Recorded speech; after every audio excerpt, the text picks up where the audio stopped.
2017 በጀት ውስጥ ከሐምሌ እስከ የካቲት 8 ቢሊዮን ብር ለሰራዊት አውጥቻለሁ። እንደ መንግስት መሪ የመንግስት ሰራተኛ ደሞዝ ስላልተከፈለ የሚገጥመንን ተቃውሞ አሳምሬ ያውቃለሁ።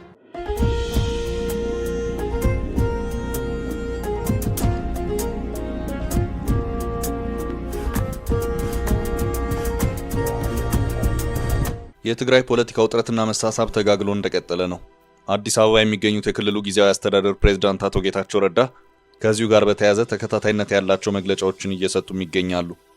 በመግቢያችን ላይ ጠቆም ያደረግናችሁ አነጋጋሪ በሆነውና ከነትጥቁ በየካምፑ እንዲቀመጥ ከተደረገው ከ200 ሺህ ታጣቂ ኃይል ጋር በተያያዘ ከሰጡት ማብራሪያ ጋር የተያያዘውን ነው ይዘነዋል። ከልብ የመነጨ የከበረ ሰላምታችን በያላችሁበት ይድረሳችሁ። ውድ የፈታ ቤተሰቦች እንዴት አረፈዳችሁ? ለሰዓቱ የመራረጥናቸውን መረጃዎች ይዘን ተገኝተናል። አንኳር ጉዳዮችን በማስተዋወቅ እንጀምራለን። በትግራይ ክልል ያለው ከ200 ሺህ በላይ ታጠቀና በየካምፑ ያለ ሰራዊት ጉዳይ አሁንም መነጋገሪያ ሆኖ እንደቀጠለ ነው። ይህንን ያህል የታጣቂ ኃይል ቁጥር ከነትጥቁ ካምፕ ማስቀመጡ ከኢኮኖሚ አንጻር አዋጭ አይደለም፣ ከሰላማዊ ሂደትም ጋር ተያይዞ አደጋሉ የሚሉ አስተያየቶች ተደጋግመው እየተሰሙ ነው። በዚህ ደረጃ ቁጥር ያለው ሰራዊት ከመንግስት ካዝና የሚወጣ ወርሃዊ ደሞዝ እየተከፈለውም ነው። የክልሉ ጊዜያዊ አስተዳደር ፕሬዝዳንት 8 ቢሊዮን ብር ወጪ አድርጌያለሁ አያዋጣም እያሉ ነው። ጥንቅራችን ወደ እናንተ ለማድረስ ከያዛቸው መረጃዎች መካከል ነው። በእነ አቶ ዮሐንስ ቧያለው የክስ መዝገብ ላይ የአቃቤ ሕግ ምስክሮች ምስክርነት መሰማት ተጀምሯል። በምክር ቤት አባላቱ ችሎት ምን ተሰማ? ጥንቅራችን ምላሽ አለው። በኦሮሚያ ክልል ሰሜን ሸዋ አንድ የህዝብ ማመላለሻ አውቶቡስ ሙሉ መንገደኞች መታገታቸው ተሰምቷል። ታጣቂዎች መንገደኞቹን አፍነው ወስደዋል። መረጃው ዝርዝር አለው። ጀነራል ታደሰ ወረደ በትግራይ ውጥረት አዳኝና ታዳኝ የለም ሲሉ ተናግረዋል። የትግራይ ክልል ጊዜያዊ አስተዳደር ምክትል ፕሬዝዳንትና የካቢኔ ሰላምና ጸጥታ ሴክሬታሪያት የሆኑት ሌተናል ጀነራሉ ስለ ወቅታዊ የህወሓት ክፍፍል በቀናት ልዩነት ለሁለተኛ ጊዜ ማብራሪያ ሰጥተዋል። ዝርዝር መረጃው ከጥንቅራችን ይሰማሉ።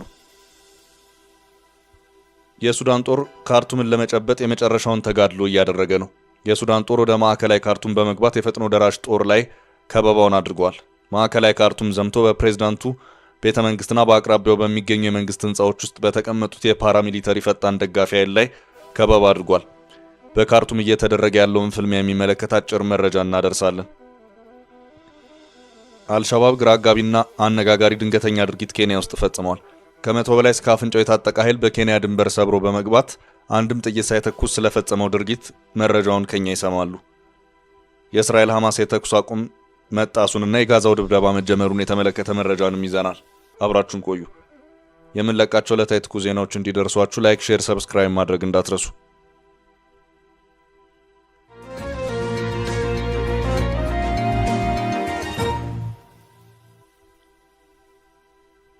ለሰራዊቱ 8 ቢሊዮን ብር ወጪ አድርጌያለሁ አያዋጣም። ጌታቸው። የኤርትራ ሰራዊት በፉጨት አይወጣም። ጌታቸው። በትግራይ ያለውን ትጥቁን ያልፈታው ከ200 ሺህ በላይ ተዋጊ ኃይል ጉዳይ አሁንም መነጋገሪያ አጀንዳ ሆኖ እንደቀጠለ ነው። ከታጣቂዎች ጋር በተያያዘ በፌዴራሉ መንግስትና ህወሓት መካከል የተደረሰው ስምምነት ይሄው ከፍተኛ ቁጥር ያለው የታጠቀ ኃይል ዲዲአር ተብሎ በሚጠራው ፕሮግራም ትጥቅ በማስፈታት የታድሶ ስልጠናዎችን እንዲወስድና የተወሰነ ገንዘብ ሰጥቶ ወደ ህብረተሰቡ እንዲቀላቀል ነው። ይህም ስምምነቱ ሲፈረም ተፈጻሚ ይሆናል የተባለው በቀናት ጊዜ ነበር። አሁን ስምምነቱ 2 ዓመታት አልፈውታል። በክልሉ ዛሬም ድረስ ከ200 ሺህ በላይ ታጠቀ ኃይል በየካምፑ አለ። ይሄ ጉዳይ አሁንም የመነጋገሪያ ነጥብ ሆኖ እንደቀጠለ ነው። የህወሓትን ለሁለት መከፈል ተከትሎ ታጣቂዎች ትጥቅ ፈተው ወደ ማህበረሰቡ ይቀላቀሉ የሚለው ጉዳይ ፈተና ገጥሞታል። የክልሉ ጊዜያዊ አስተዳደር ፕሬዝዳንት አቶ ጌታቸው ረዳ በመጀመሪያው ዙር 55000 ሰራዊት በዲዲአር ፕሮግራም የተሰናበተበት መሆኑን በትላንትናው ዕለት ከሪዮት ሚዲያ ጋር በነበራቸው ቆይታ ተናግረዋል።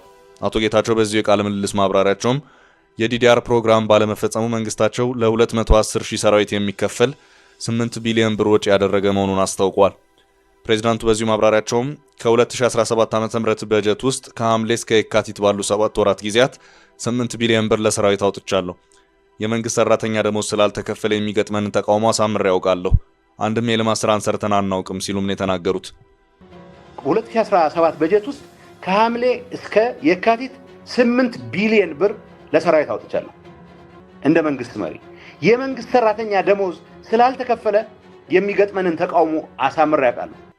አብዛኛውን የተዋጊ ኃይል በዲዲአር ፕሮግራም አሰናብተን ራሳችንን ለመከላከል የሚያስፈልገንን የተወሰነ ሰራዊትን ብቻ ይዘን መቀጠል አለብን የሚል አቋም ነው ያለኝ ያሉት አቶ ጌታቸው የኔ አቋም በዲዲአር መቀነስ ያለብንን እንቀንስ፣ የሚያስፈልገንን ውስን ተዋጊ ኃይል እናቆይ የሚል ነው። የሐዲስ ያመጣሁት አቋም ሳይሆን በፊትም የነበረ አቋሜ ነው ሲሉም ተናግረዋል። ይህንን ጉዳይ እንዲሰራ በፌዴራል ደረጃ ኃላፊነቱ የተሰጠው የብሔራዊ ተሃድሶ ኮሚሽን ባለፈው ሳምንት ወደ መቀሌ ሊያመራ የነበረ ቢሆንም በወቅቱ ከተፈጠረው ጥረት ጋር በተያያዘ ጉዞው ቀሪ ተደርጓል። በእነ ዶክተር ደብረጽዮን በኩል ያለው ኃይል የሰራዊቱን ትጥቅ ፈቶ መሰናበትን በተመለከተ ስምምነቱን የመተግበር ፍላጎት የሌለ ሆኖ ይታያል።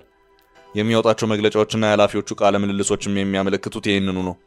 አቶ ጌታቸው ባሳለፍነው ሳምንት አዲስ አበባ ላይ በሰጡት ጋዜጣዊ መግለጫ የዲዲአር ፕሮግራሙ እንዲጓተት በማድረጉ ረገድ ልንወቀስ የሚገባው እኛ እንጂ የፌዴራሉ መንግስት አይደለም ሲሉም ተናግረዋል።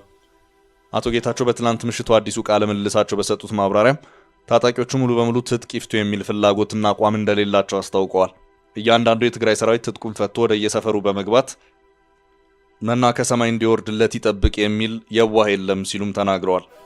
ይሁንና ከ200 ሺህ በላይ ሰራዊት ይዞ መቀጠሉ ግን አዋጭ አይደለም። እናም የተወሰነ ተዋጊ ኃይል በዲዲአር ፕሮግራም ወደ ህብረተሰቡ ይመለስ የሚል አቋም ነው ያለኝ ሲሉም አቶ ጌታቸው ተናግረዋል። አቶ ጌታቸው በዚሁ ማብራሪያቸውም አሁን በየካምፑ ያለው ተዋጊ ኃይል በዚሁ የዲዲአር ፕሮግራም ተጠቃሚ መሆን ፍላጎት ያለው መሆኑንና ጥያቄዎችም ጭምር እያቀረበ እንደሚገኝም ተናግረዋል። ከዚሁ የዲዲአር ፕሮግራም ጋር በተያያዘ እነ ዶክተር ደብረጽዮን ህወሓት ሰራዊቱን የማፍረስ ሴራ ነው ሲል እየደጋገመ ተቃውሞውን እየገለጸ ይገኛል።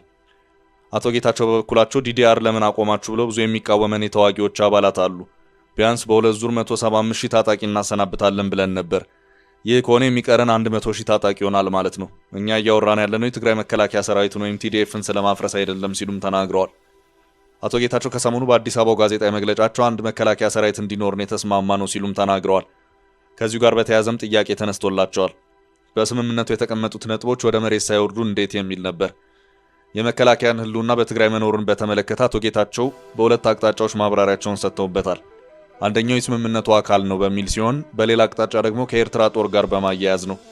የኢትዮጵያን መከላከያ ሰራዊት የኤርትራን መከላከያ ሰራዊት የሚያስወጣው የት ሆኖ ነው ሲሉ የጠየቁት አቶ ጌታቸው መቼም በፉጨት አያስወጣውም፣ ተወደደም ተጠላም የኤርትራ ሰራዊት ሊወጣ በኢትዮጵያ መንግስት እንዲወጣ የሚደረግ አንድም በዲፕሎማሲ አለበለዚያም በኃይል ነው ካሉ በኋላ አክለውም የኢትዮጵያ መከላከያ ትግራይ መኖሩ የፕሪቶሪያው ስምምነት አካል ነው። በናይሮቢ ውይይት በአጉላ አንድ ኮር እንደዚሁም በአዲ ጉዶም ደግሞ ሌላ ተጨማሪ አንድ ኮር የመከላከያ ሰራዊት እንዲሰፍር እንደዚሁም ዋና ማዘጃው ደግሞ መቀሌ እንዲሆን ተስማምተናል። ከዚህ ውጭ ያሉት በሂደት የተቀየሩ ነገሮች ናቸው ሲሉም ተናግረዋል።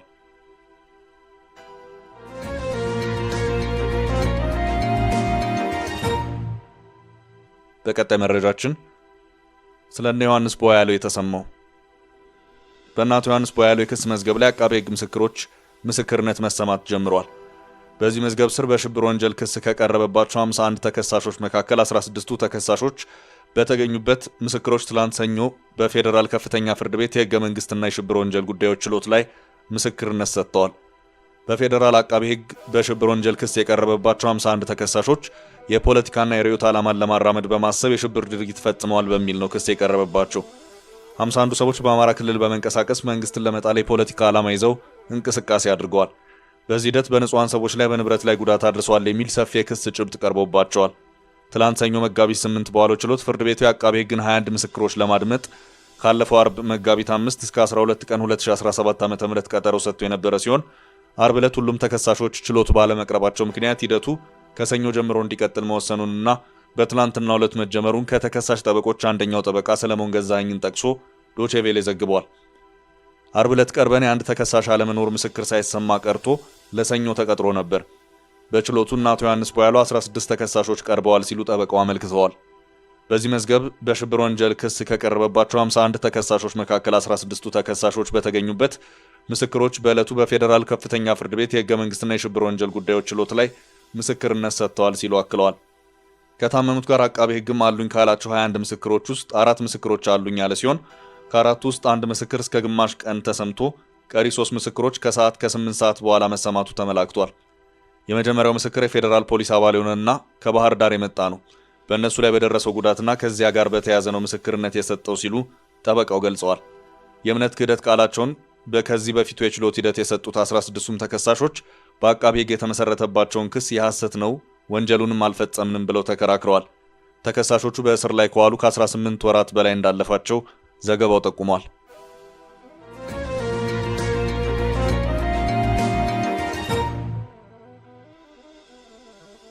በቀጣይ ርዕሳችን ከአዲስ አበባ የተነሱ መንገደኞች ታገቱ። በኦሮሚያ ክልል ሰሜን ሸዋ የአንድ የህዝብ ማመላለሻ አውቶቡስ ሙሉ መንገደኞች መታገታቸው ተሰምቷል።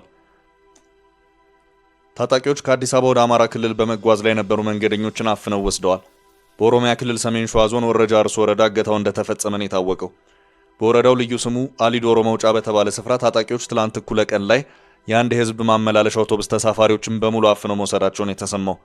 ታጣቂዎቹ እገታውን የፈጸሙት ከአዲስ አበባ ወደ አማራ ክልል ሲጓዝ በነበረ ፈለገ ጊዮን በተሰኘ የህዝብ ማመላለሻ አውቶቡስ ተጓዦች ላይ እንደሆነ ምንጮቹን ጠቅሶ ዋዜማ ዘግቧል። ታጣቂዎቹ አፍነው ከወሰዷቸው ተሳፋሪዎች መካከል በርካታ ሴቶች እንደሚገኙበት ምንጮች ገልጸዋል። በዚሁ ስፍራ በተደጋጋሚ ተመሳሳይ እገታ ወንጀሎች እንደሚፈጸሙ ከዚህ ቀደም በተደጋጋሚ መዘገቡ አይዘነጋም። በቀጣይ መረጃ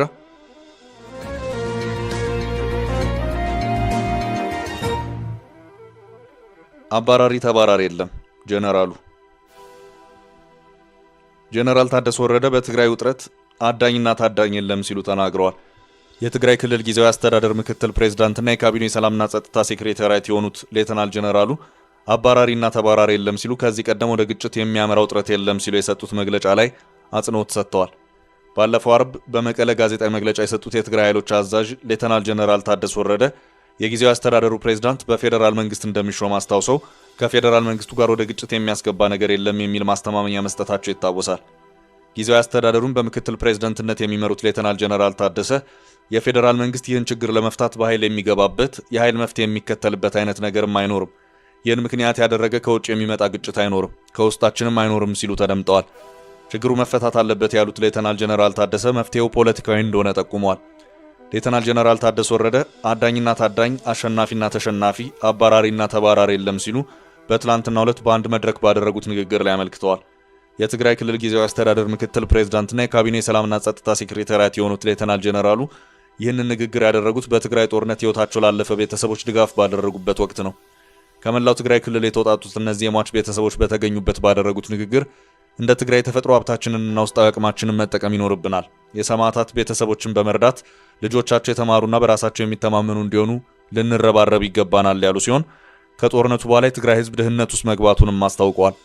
ሌተናል ጀነራል ታደሰ ወረደ ጨምሮም አሁን ያለው የትግራይ ፖለቲካዊና ስትራቴጂ ችግር ከላይኛው መዋቅር እንጂ ከታችኛው አለመሆኑን ጠቅሰው መፍትሄው ያጋጠመውን ችግር መፍታት ብቻ እንደሆነም አስረድተዋል።